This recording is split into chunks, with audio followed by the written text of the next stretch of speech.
Good morning, students. Hope you have seen the first fragment of this lesson, His First Flight by William O. Flaherty. Let's have a short glance about it. The seagull was alone on the ledge. He was afraid to fly. His brothers and sisters had flown away the day before, that is yesterday. His parents had tried many means to make the seagull fly, but he did not.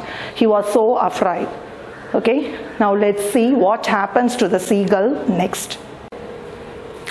He then trotted back and forth from one end of the ledge to the other. Trotted means run. His long grey legs stepping daintily. Daintily means delicately. So மெதுவா அதோட காலை எடுத்து வச்சு அந்த லெட்ஜோட ஒரு இடத்துல இருந்து இன்னொரு இடத்துக்கு முன்னாடியும் பின்னாடியும் நடந்து போயிட்டு இருக்கு. Trying to find some means of reaching his parents without having to fly. அதோட மெயின் ஐடியா வந்து அதோட பேரண்ட்ஸை ரீச் பண்ணணும், ஆனால் பறக்காம ரீச் பண்ணணும். But on each side of him, the ledge entered in a sheer fall of precipice. Precipice means a mountain. Sheer means step. ஆனால் எந்த பக்கம் போனாலும் அந்த மவுண்டன் வந்து செங்குத்தா கீழே விழுந்து கிடக்கு. With the sea beneath. கீழே பார்த்தா பெரும்பரப்பு கடல் பரப்பா இருக்கு. Between him and his parents there was a deep wide crack. Crack means narrow opening. So அது இருக்க இடத்துல இருந்து அதோட பேரண்ட்ஸ் இருக்கிற இடத்துக்கு நடுவுல ஒரு பெரிய ஓப்பனிங் கிராக் இருக்கு. Surely he could reach them without flying if he could only move northwards along the cliff face. So அது ஒரு ஐடியா பண்ணுது, நம்ம நார்தர்ன் டைரக்ஷன்ல போனோம்னா ஒருவேளை நம்ம பேரண்ட்ஸை ரீச் பண்ணலாமா அப்படின்னு அது நினைக்குது. But then on what could he walk? There was no ledge. சரி, அது நார்தர்ன் டைரக்ஷன்ல போகுது, ஆனா அந்த இடத்துல எந்த விதமான பாறை லெட்ஜ் கிடையாது. And he was not a fly. தன்னால பறக்கவும் முடியாது. Above him he could see nothing. மேல பார்த்தா வானம், கீழே வந்து சி. இந்த ரெண்டுத்துக்கும் நடுவுல ஒரு பெரிய ஓப்பனிங் இருக்கு. ஸோ அது ஃப்ளை பண்ணா மட்டும்தான் அதோட பேரண்ட்ஸை ரீச் பண்ண முடியுமே தவிர வேற எந்த வழியுமே அதுக்கு கிடையாது. He stepped slowly out to the brink of the ledge. Brink means edge. And standing on one leg with the other leg hidden under his wing. அந்த எட்ஜில் போய் ஒரு காலில் நிற்குது, லைக் அ கிரெயின், கொக்கு மாதிரி. இன்னொரு கால் வந்து அதோட விங்ஸுக்கு அடியில் மறைச்சு வச்சிருக்கு. He closed one eye then the other. First அதோட ஒரு கண்ணை க்ளோஸ் பண்ணிக்குது, அடுத்து ரெண்டையுமே க்ளோஸ் பண்ணி he pretended to be falling asleep. தூங்குற மாதிரி pretend means acting பண்ணுது. Still they took no notice of him. ஆனா அதோட அப்பாவோ அம்மாவோ அதை வந்து நோட்டீஸ் பண்ணவே இல்லை, ஃபேமிலி வந்து நோட்டீஸ் பண்ணவே இல்லை. He saw his two brothers and his sister lying on the plateau dozing. Dozing means sleeping. So அது பார்க்குது, அதோட பிரதர்ஸும் சிஸ்டர்ஸும் என்ன பண்ணிட்டு இருக்காங்கன்னா தூங்கிக்கிட்டு இருக்காங்க. With their heads sunk into their necks. அதோட நெக்ஸை வந்து அதோட தலையை வந்து நெக்குக்குள்ளார புதைச்சிட்டு தூங்கிட்டு இருக்காங்க. His father was preening the feathers on his white back. Preening means அதோட பீக்கால அதோட ஃபெதரை சுத்தம் பண்றது, கிளீன் பண்றதுக்கு பேர் தான் preening. On his white back. So அப்பா வந்து தன்னோட உடம்ப சுத்தம் பண்ணிட்டு இருக்கு. Only his mother was looking at him. So அந்த சீகல்ல நோட்டீஸ் பண்ற ஒரே பர்சன் யாருன்னா அவங்களோட மதர் மட்டும்தான். She was standing on a little high hump on the plateau. Hump means play. ஒரு எலிவேட்டட் ஏரியால இருந்து அவங்க அம்மா வந்து அதை பார்த்துக்கிட்டே இருக்கு. Now and again she tore at a piece of fish that lay at her feet. So அம்மா அதை பார்த்துட்டு என்ன பண்ணுது, அதோட கால்களுக்கு அடியில ஒரு பீஸ் ஆஃப் ஃபிஷ்ஷை வச்சிருக்கு. ஒரு பீஸ் ஆஃப் ஃபிஷ் அதோட காலுக்கு அடியில வச்சு it tear it into pieces. Tore means tear ஓட past tense tore. Tore means cutting. So அந்த ஃபிஷ்ஷை அது வந்து அதோட பீக்கால கட் பண்ணிக்கிட்டு இருக்கு. And then scraped each side of its beak on its rock. So அதோட பீக்கை ஸ்கிராப் பண்ணுது. Scrap means sharpen. சரியா? ஸோ அதோட பீக்கை ஷார்பன் பண்றதுக்காக அந்த ராக்கோட ரெண்டு பக்கத்துலையும் தன்னோட பீக்கை அது ஷார்பன் பண்ணிக்கிட்டு இருக்கு. The sight of the food maddened him. அந்த சாப்பாடை பார்த்த உடனே நம்ம சீகளுக்கு madden means curiosity, ஆச்சரியம், ஆர்வம் தாங்க முடியல. How he loved to tear that food that way. அம்மா மாதிரியே தான் எப்ப அந்த சாப்பாட்டை கிழிச்சு சாப்பிடுவோம் அப்படின்ற கியூரியாசிட்டி அதுக்கு அதிகமாயிட்டே போகுது. Ga, ga, ga, he cried. Ga, ga, ga means the sound of the seagull. So begging her to bringing some food. அம்மாவை வந்து கெஞ்சுது. Beg means கெஞ்சுது, request பண்ணுது. எனக்கு கொஞ்சம் உணவு கொண்டு வான்னு சொல்லி கெஞ்சுது. Gal ul ah, she screamed back mockingly. Mockingly means fun. அம்மாவும் இதை பார்த்து மறுபடியும் அது கேலி பண்ற மாதிரி ஒரு சத்தம் போடுது. But he kept calling plaintively. Plaintively means requesting sadly. So இந்த vocabulary எல்லாம் யூஸ் பண்ணிக்கோங்க பிள்ளைகளா. plaintively means requesting sadly. சோகமா அம்மாவை பார்த்து கெஞ்சுது தன்னுடைய சாப்பிட்டாட்டுக்காக. After a minute he uttered a joyful scream. 1 second தான், அதுக்கப்புறம் அதோட வாய்ஸ்ல வந்து ஒரு joyful, ஒரு happiness, ஒரு gladness வந்துடுது.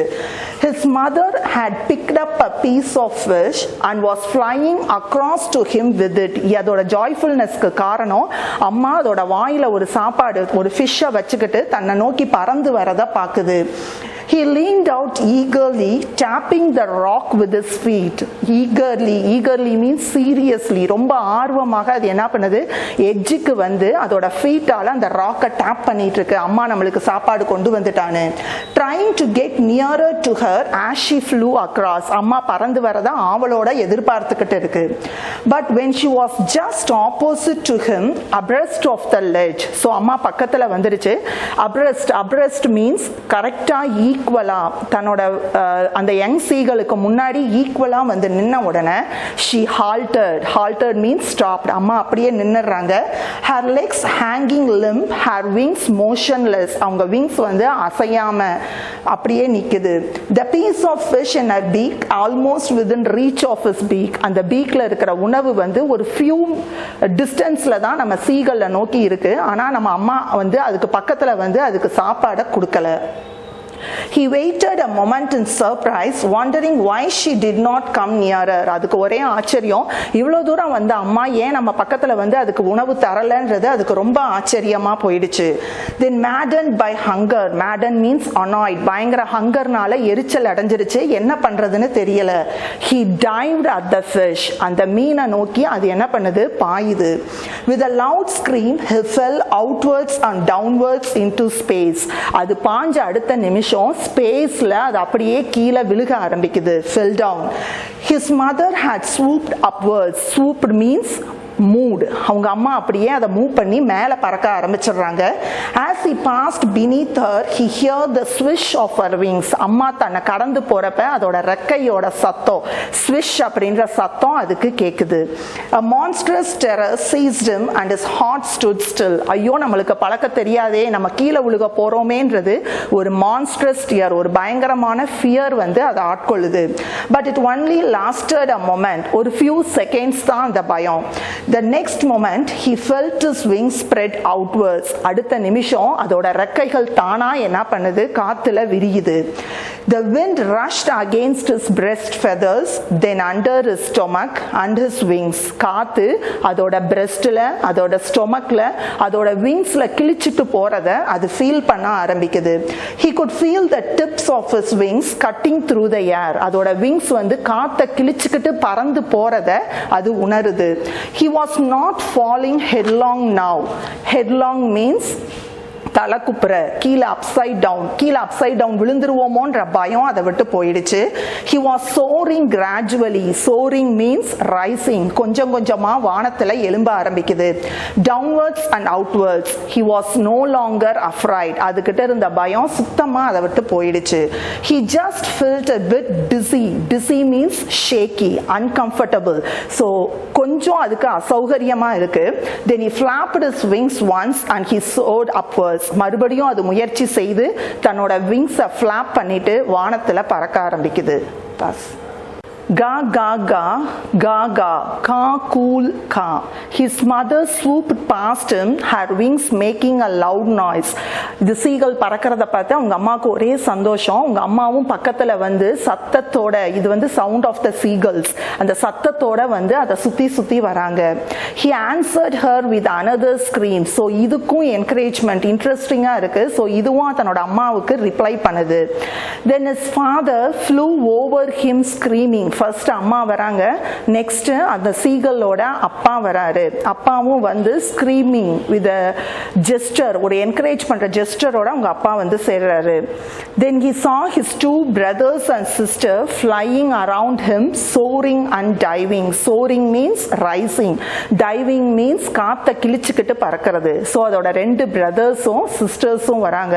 ஸோ அதோட ஹோல் ஃபேமிலியும் வந்து அதை வந்து என்கரேஜ் பண்றாங்க. அதோட ஃபாதர், அதோட மதர், ரெண்டு பிரதர்ஸ் அண்ட் ஹிஸ் சிஸ்டர் எல்லாருமே வந்து அதை என்கரேஜ் பண்றாங்க. Because he learned to fly, தான் பறக்க கத்துக்குச்சே அப்படின்னு என்கரேஜ் பண்றாங்க. He was near the sea now, flying straight over it. So அது வந்து பறந்துகிட்டு இருக்கு. கீழே below underல பார்த்தீங்கன்னா the green vast sea இருக்கு. He facing straight out over the ocean. அந்த ஓஷனுக்கு மேலே அது பறந்துகிட்டு இருக்கு. He saw a vast green sea beneath him. கீழே பார்த்தா பெரும் கடல் பரப்பு தெரியுது. பக்கத்தில் with little ridges. Ridges means a small hill or mountain. So இந்த ridges வந்து பக்கத்தில் இருக்கிறத அதை பார்க்குது. He turned his beak sideways and crowed amusedly. He turned his beak sideways, உன்னோட ஹெட்டை இங்கிட்டும் அங்கிட்டும் திருப்பி, and cawed amusedly. Amusedly means surprisingly, ஆச்சரியத்தோட அது கத்துது. His parents and his brothers and sister had landed on this green floor in front of him. அது மேலே பறந்துட்டு இருக்கு. அதோட ஹோல் ஃபேமிலியும் அங்க இருக்க ஒரு பிளாட்யூல உட்காந்து அதை என்கரேஜ் பண்ணிக்கிட்டு இருக்காங்க. They were beckoning to him, calling shrilly. Beckoning means an encouraging sound. அதை என்கரேஜ் பண்ற சவுண்டை கொடுத்து அதை இன்னும் ஃப்ளூ பண்றதுக்கு அதை என்கரேஜ் பண்றாங்க. He dropped his legs to stand on this green sea. So அடுத்து அது என்ன பண்ணுது, அதோட லெக்ஸை வந்து அந்த கிரீன் சீல நம்ம உட்காரலாம் அப்படின்னு சொல்லிட்டு அதோட கால்களை அந்த சீ மேல வைக்குது. His legs sank unto it. ஆனா அதோட அஸ்டானிஷ்மெண்ட்டுக்கு அந்த லெக்ஸ் என்ன பண்ணுது, sank. Sank means sink, sank, மூழ்க ஆரம்பிக்குது. So it's not a solid material. See வந்து சாலிட் மெட்டீரியல் கிடையாது. ஸோ அதோட கால் வந்து அதுக்குள்ளார மூழ்க ஆரம்பிக்குது. He screamed with fright and attempted to rise again, flapping his wings. Scream பண்ணுது, நம்ம சாக போறோம், மறுபடியும் நம்ம சாக போறோம், நம்மளோட அட்டெம்ப்ட் எல்லாம் முடிஞ்சிருச்சேன்னு சொல்லிட்டு மறுபடியும் அது என்ன பண்ணுது, அதோட விங்ஸை ஃபிளாப் பண்ணுது. ஆனா அதால எந்திரிக்க முடியல. But he was tired and weak with hunger and he could not rise, exhausted by the strange exercise. திடீர்னு பறக்க ஆரம்பிச்சதுனாலயோ அல்லது 2 நாளா சாப்பிடாததுனாலயோ டயர்ட்னஸ்னாலயோ அதால மறுபடியும் என்ன பண்ண முடியல, ஃப்ளை பண்ண முடியல. ஸோ அவ்வளவுதான், நம்ம மறுபடியும் இந்த சீல என்ன பண்ண போறோம், மூழ்க போறோம் அப்படின்னு நினைச்சிட்டு அது பயந்துகிட்டு இருக்கு. His feet sank into the green sea. கொஞ்சம் கொஞ்சமா அதோட feet வந்து மூழ்கிக்கிட்டே இருக்கு. And then his belly touched it and he sank no farther. இந்த மினிட்ஸ்ல அது பாட்டுக்கு போய்கிட்டே இருக்கு. Till his belly. Belly means stomach. எப்ப அதோட ஸ்டொமக் வந்து அந்த sea water-ஐ டச் பண்ணுதோ அந்த நிமிஷத்துல அதோட மூழ்கிற தன்மை நின்னுடுது. He began to float. Float means மிதக்க ஆரம்பிக்குது. ஸோ இது மூழ்கிக்கிட்டே இருக்கு இங்க. ஸோ அதோட பெல்லி மீன்ஸ் ஸ்டொமக். அதோட ஸ்டொமக் வந்து எப்போ அதோட சீயோட சர்ஃபேஸை தொட்டுச்சோ தொட்ட அடுத்த நிமிஷம் he was floating, மிதக்க ஆரம்பிக்குது. And around him his family was screaming, praising him.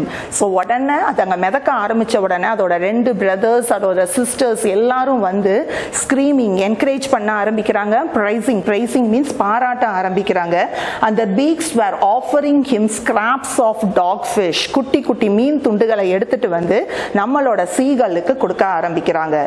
Thus he had made his first flight. So தன்னோட முயற்சியால அதோட first flight-ஐ மேக் பண்ண ஆரம்பிச்சிச்சு. பஸ் ஓகே ஸ்டூடெண்ட்ஸ், இந்த சீகல் பறக்கணும்னு ஒரு கோலை வச்சிருக்கு. அந்த கோலை வந்து அது கஷ்டப்பட்டு முயற்சி செஞ்சு அட்டைன் பண்ணிடுச்சு. ஸோ நாமளும் as humans we have to determine a goal. நாமளும் ஒரு கோலை தீர்மானம் பண்ணணும். அந்த கோலை அட்டைன் பண்ணுறதுக்கு we have to have this 5 steps. So அந்த கோலை ரீச் பண்ணுறதுக்கு we have to have a strategy, we must be focused, credulity, tractable, cocksure. Strategy means we have to plan to achieve the goal. Goal achieve பண்றதுக்கு first basic வந்து planning பண்ணணும். Second one focused. நீ என்னென்ன plan பண்ணிருக்கியோ அதை you have to focus. கண்டிப்பா அதை attain பண்ணணும்னு நீ focus பண்ணணும். Next one credulity. Credulity means trust on God. கடவுள் மேல நம்பிக்கை வச்சிருக்கணும். We all know with God everything is possible. கடவுளால முடியாத காரியம் எதுவுமே கிடையாது. So we must have credulity. The next one is tractable. Tractable means obey, obedience. So நீ உன்னோட கோலை அச்சீவ் பண்றதுக்கு உன்னோட பேரண்ட்ஸ், உன்னோட டீச்சர்ஸ், உன்னோட எல்டர்ஸ் எல்லாருமே அட்வைஸ் பண்ணுவாங்க எப்படி அதை ரீச் பண்ணணும்னு. இட் மே பி ஹார்ஷ், நிறைய அப்டக்கிள்ஸ் வரும், ஹிண்ட்ரன்ஸ் வரும், அதெல்லாம் உனக்கு கஷ்டமா இருக்கும். எல்லாத்தையுமே நீ தாண்டி குதிச்சு வந்தாதான் we can reach. Last but not the least, cocksure. Cocksure means confident. எல்லாத்துக்கும் மேல you must be confident on yourself. என்னால முடியும் அப்படின்னு நீ நினைச்சு நீ அந்த பாதையில போனீனா you will certainly reach your goal. Thank you, students.